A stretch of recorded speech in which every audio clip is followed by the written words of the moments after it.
There's a myth going round town that when you get older you just sit down and start rocking, just rocking. In a way that's true, if you know what I mean. Just take a look at the senior scene. Well, it's rockin'. Yeah, it's rockin'.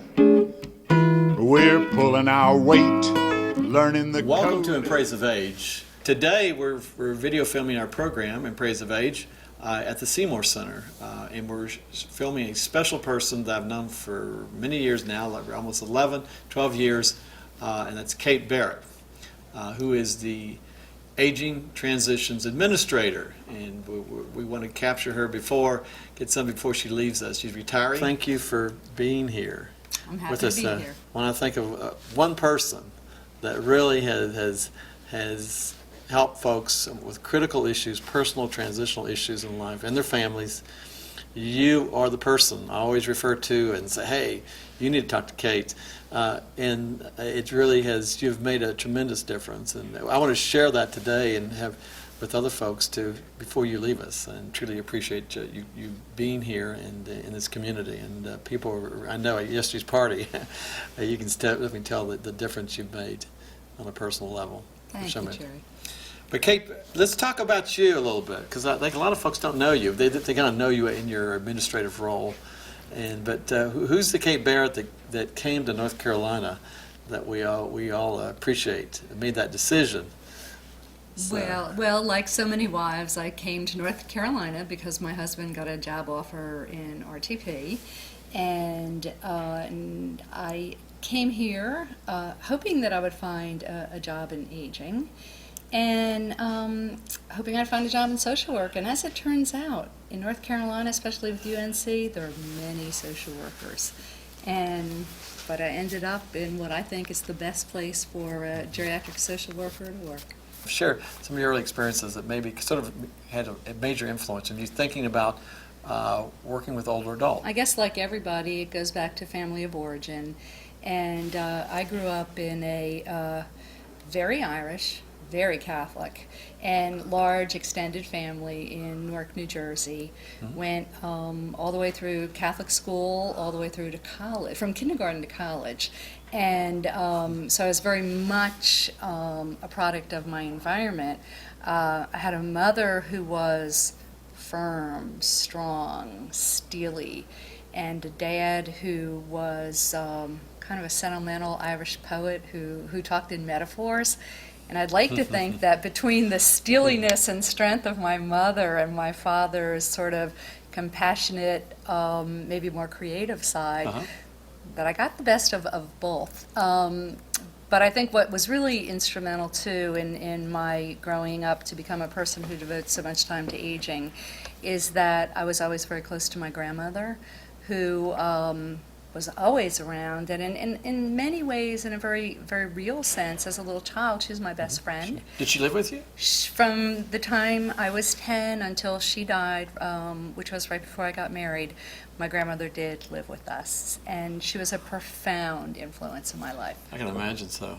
She was a life force, and she was an extremely peaceful person, and it's funny, Jerry, and I can't believe I'm about to say this where a lot of people can hear me, but every once in a while when I'm in a one-on-one session with an older person, it just touches me so deeply in a way that reminds me of these conversations that my grandmother and I had, which perhaps there's something about being towards the end of your life where you just get in touch with your real feelings, or maybe it's wisdom, maybe it's that you just see what life is all about. And when I'm in a room listening to people as they share their thoughts, their wisdom, it just brings me right back to some very special moments in my life and all that my grandmother shared with me.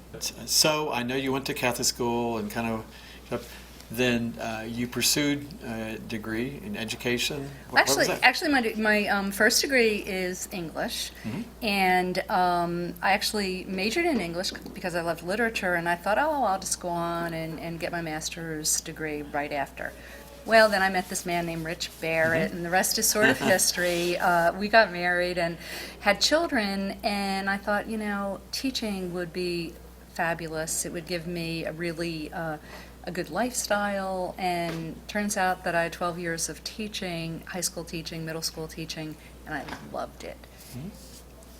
But as my kids started to get a little bit older, and I started to just see this pattern emerging, I always was just so very, very interested in older adults, and my grandmother really taught me to just appreciate not just the wisdom, but the strength and the creativity and just what older people could give to others, and I just couldn't help but notice as a young woman all the ageism that's out there. Sure. Notice that some people just want to make older people invisible, kind of put them up on a shelf.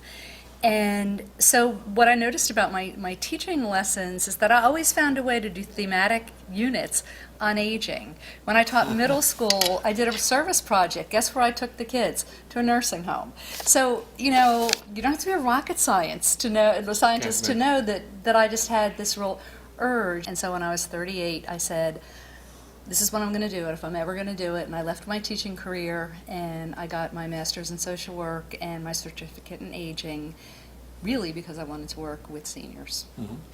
Well, it sounds like you really initially were an intergenerational teacher, you might say. Absolutely. So, young, trying to connect with the old. Mm-hmm. Yesterday, as we celebrate your retirement, or I call it rewiring, because you're not retiring, I'm sure. Many of your accomplishments really relate back to your early interests and your early experiences. For example, as a teacher. Well, any of my staff that's ever gotten back something that they've written that has red marks on it, and they call me the punctuation Nazi. they still would definitely relate to that as well. But no, you're right. I think that a lot of community work and I think a lot of social work has a little bit of a teaching piece about it. So share some of your early interests that you Well, like every child, I dreamt a lot, right? So, I mean, typical, I loved to play softball, loved to go ice skating. We lived 9 miles away from New York City, and I loved musical theater. So I fancied myself Barbra Streisand or Mary Martin or something. Then somewhere along the way, I realized I was tone deaf, and I had to, put that to the side, right? But one of my interests that I think will probably always be my interest is I grew up in Newark, but we always had a place where in New Jersey you call it the shore, which is along the coast. So I grew up loving salt water, salt air, and boating. And I still love that. Yes, I know. That's where you're going to retreat to. I'm going to retreat to Harker's Island, yes, sir. Yes, next week. Well, before I forget, we mentioned about you received naturally many awards and recognition, but I know one special to you that you recently received this past year. I think we have it here, that you might want to tell us a little bit about it. And this was the Florence Soltis Community Service Award for 2010 to Kate Barrett. And as I read it right here, it says, in recognition of your outstanding contribution and dedication to well-being of older adults in our community, and this is by the UNC University of North Carolina Center of Aging and Health and the Medical School. And I know you're proud of this. Well, you mentioned Florence, and Florence was a force to be reckoned with. Absolutely. Florence was a professor at the School of Social Work. She worked at the Geriatric Evaluation Clinic, and Florence was not really that much older than me, probably 12 years older than I am, and Florence took me under her wing when I came here, even though I did not graduate from UNC. And she introduced me to all sorts of people, and Florence built a bridge, which certainly you had already started to build.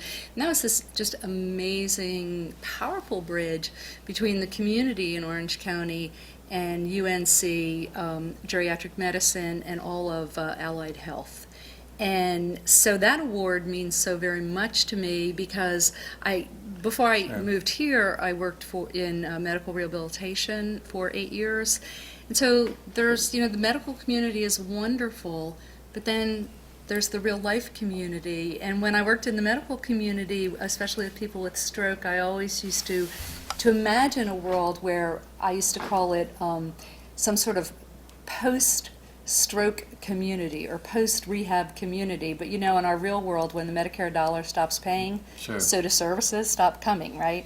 Sure. And So coming here and being able to use all the expertise of the university, the creativity of the faculty there, and then your leadership and what you've done in the community, kind of bring the two together so that people don't have to rely on Medicare benefits for services as they age.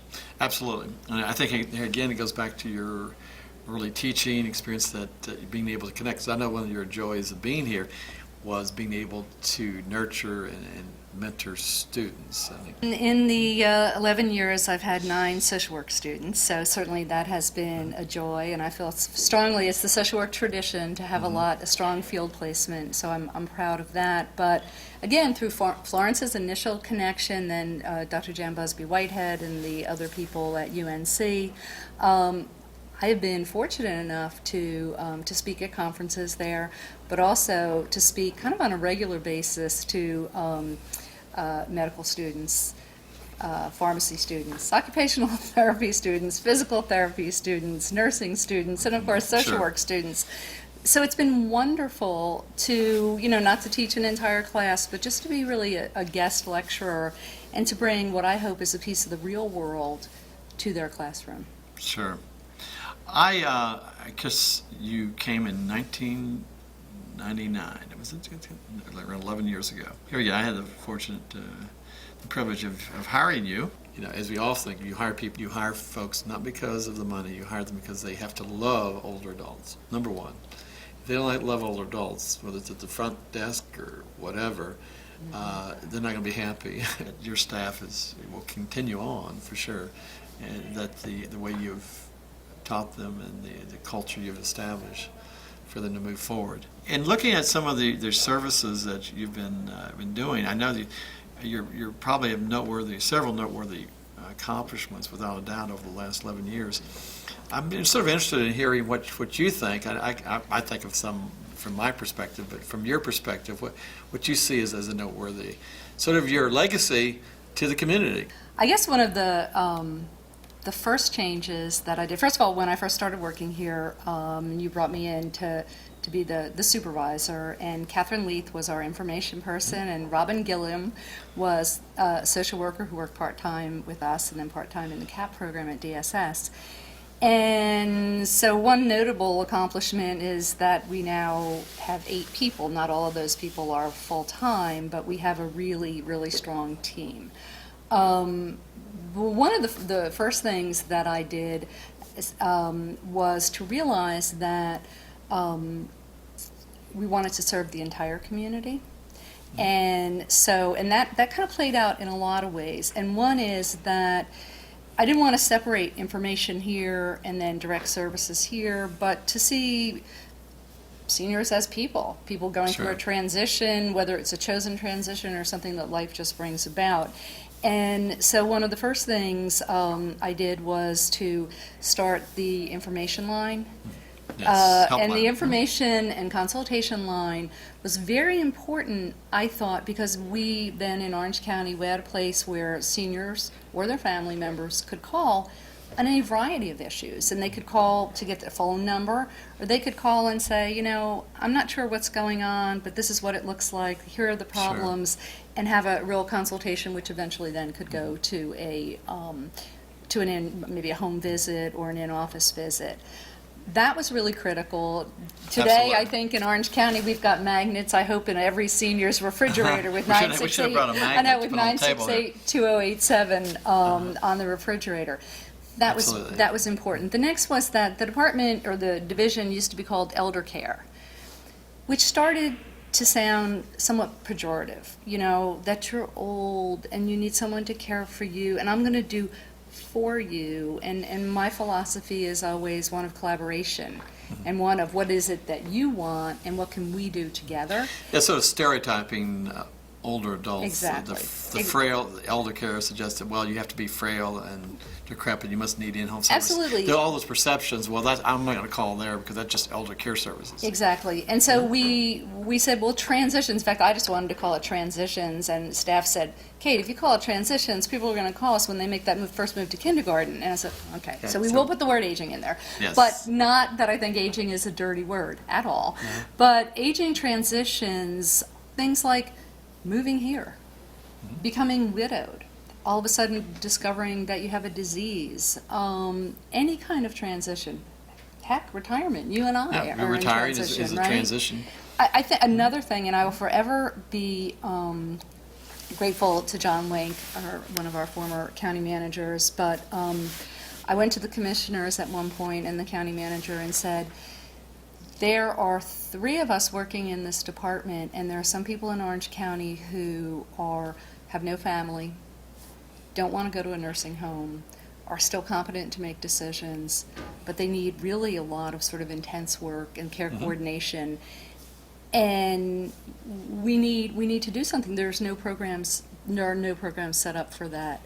And at that time, we created a position which was a care management position for people who can't afford private care managers and for people who cannot qualify for CAP. And to this day, the position continues. The helpline. I think it's very creative. It doesn't, many times we have these segmented programs, I see across North Carolina Aging, is they have an information number, like a helpline, but it's strictly call you up and they kind of like, the whole issue is information and referral. And it's okay, I'm going to refer you somewhere else, Exactly. rather than taking ownership of helping them work through the process. If it requires more than just giving them the number, then they're at a loss. Or I think that's probably the most critical thing I saw, and that you have skilled staff that can take them to the next step if it's required. This is much more efficient. We want to keep people at the level at which they feel comfortable, but then and competent, feeling competent enough to move to resolve their problem. That's the most economic. But you're transitioning, in some sense, the program transitions too, from help to assistance, and then even further. Exactly. And I think we have found to be true is that maybe from that initial phone call, you establish a relationship. And, it's not as if somebody needs somebody at their side all the time. But an example is you run into a bump in the road, some sort of personal transition. You establish a relationship, you get information, and then you know that department, that number is there for you for the next time. And that has particularly been true, Jerry, in the work that we have done with dementia. You know that serving people with dementia and their families is really one of my passions. And there was one point in my career here that I had 4 different caregiver groups. I am now leaving with 3 dementia caregiver groups. You've been involved with encouraging the Senior Center to be a focal point for a variety of self-help groups to be established here. What are some of the other groups I know you've had connection with, but encouraging other special groups with special issues? Well, something that's really near and dear to my heart is the group that Carolyn Jefferson runs, which is the Caregiver Respite Program, which takes place here one day a week. We started initially at Northside, and Viva Catali ran it, but that is a program that offers 5 hours, a day of respite activities and a sense of community for folks. And that has developed as a group that Carolyn has done an amazing job of getting so many community volunteers to work in that. There's been another group that I started, ran for 2 years, first with students, and right now the group is being run by Brandy McCullough from the Memory Disorders Clinic, and that's an insight group. That's a group for people who are newly diagnosed with either mild cognitive impairment or early dementia, and that group has really taken off, and I'm proud of that on any number of levels. And one of the levels I'm proud of is because Brandy is continuing with that group. The spouses and the people who are diagnosed continue to meet once a month here. They go to the art museum, they go out to lunch, and this is a part of something which I hope is a trend, and that is somewhat the normalizing of people with dementia and people with memory loss. Sure. I was going to ask you a question about that. Well, what do you consider, what's the real benefit of folks participating in that? So viewing this, they would say, okay, I hear you, what you're saying. I'm saying, I may have mild dementia. Why would I want to come? What would you tell someone? I would always tell people to try it, And I would certainly say that there are any number of support groups, and you have to match a support group with the person. Duke has support groups, other counties have support groups. But what you can get in a support group, or what you should get in a support group, is a sense that you have met other people who have somewhat of a similar experience, and people who can teach each other and support each other.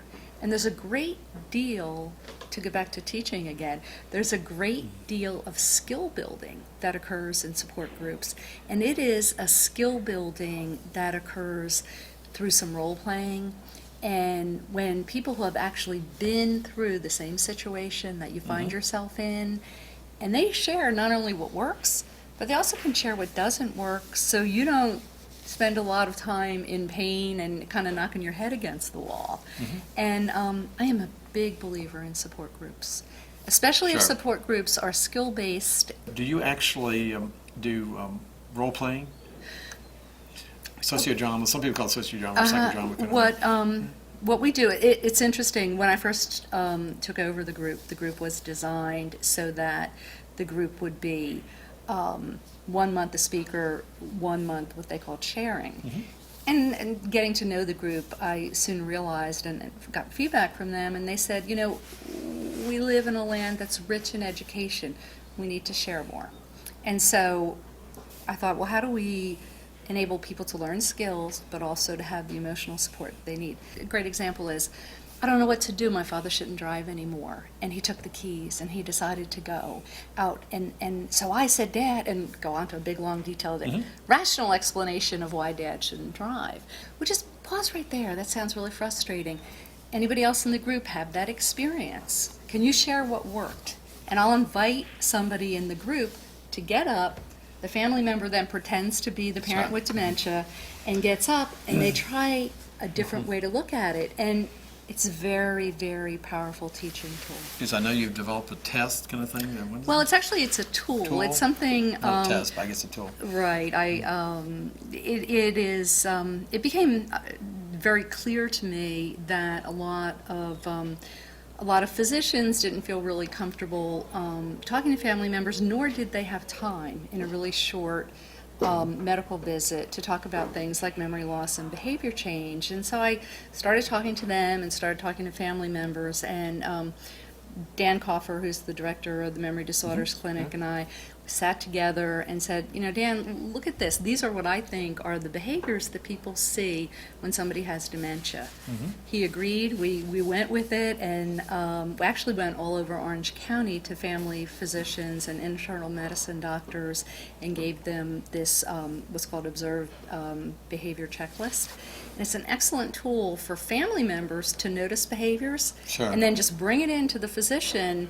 And a physician has something, doesn't take a lot of time, but they have very specific behaviors that then they can talk about and test. And I've been delighted. It's been on the website at the That's state, great. and it's been a nursing journal. You should be proud of that. That's definitely a important service you do. I often kid that it's people say I don't know where my keys are, but if your keys are in the freezer, then there's should be an issue involved here. Versus There could left them be. on the table. Let's kind of focus. What do you feel looking to the future?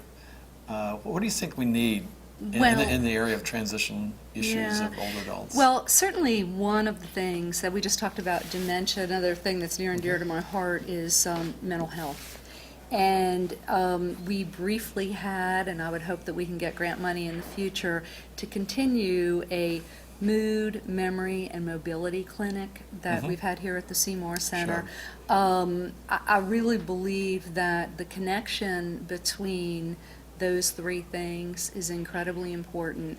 And, Absolutely. And again, a regular, just a pure medical visit doesn't usually allow people to, or a physician and family, to talk about changes in mood, changes in memory, and changes in mobility. And that's why I love, and I hope that, in both our absence, is that here we continue to be able to offer medical input, work on mood, lots of work on behavior, and certainly all the work that Carol Giuliani and Sharon Absolutely. Andrews do. That, I think, is really important. I think the other thing that we need to do is kind of to build community. We've talked a lot about community in the almost 12 years that I've been here, and certainly everyone's very familiar with continuing care retirement Sure. communities, and they're in the literature now. There's a lot about naturally occurring retirement NORCs. communities, NORCs, and intentional communities, the Beacon Hill model, and I'm very proud that here in Chapel Hill we have the Carolina Villages project that's Moving underway. ahead. But I actually think that there is a kind of community as we educate the world about the fact that people do have memory loss and that it's a part of life. Yes, it is a disease, but it's going to be with us. 1 in 8 people 65 and older have some form of dementia. As we start to not be afraid of this, but embrace it, we can build naturally occurring dementia communities that include people with dementia, but also like the center, where people are into art, into literature, music, but also can wrap their arms around people with memory loss. And ultimately, Jerry, community is the most important thing. And community is part of a reason why I'm leaving this community to move to another, while For your own hopefully self. I still have the time to build the community of family with my children and grandchildren, and to build and hopefully make a difference in the Richmond community. Any hopes and dreams that you see for your future as you transition here, like everyone else we've talked about that you've helped over the many years here, they've helped them transition. Now it's your turn to then what your hopes or dreams are for the future. Well, I started out talking about my parents, and it's only fitting that I should end by saying I really look forward to spending just great time with my grandchildren and with my children. Everyone always teases and says, "Oh, it's your grandchildren, you know, your children." My kids are great. They're young adults Sure. that I not just love, but I really enjoy being with them. And I look forward to years of being a part of their family. And I hope, Jerry, I can't imagine that it's really going to happen, but I hope I meet somebody who I can relate to as well, and who can work and bounce off ideas as well as you and I have over the last 11 plus years. It's Well, been thank you. a joy to work with you. I know our lives will not part. We will be connected forever. The issue of looking at things and how can we make it better in a creative, not just be creative, but in a way that will make a difference. And thank you for making a difference here in this community for so many folks. And I truly appreciate it that you've been a part of my life, and I've been a part of your life. And I'm looking forward to the future for both of us in this Thank case. you. On it. Thank you. There's a myth going round town that when you get older you just sit down and start rocking, just rocking. In a way that's true, if you know what I mean. Just take a look at the senior scene. Well, it's rocking. Yeah, it's rocking. We're pulling our weight, learning the code, clicking our heels, sharing the load, and every so often we're hit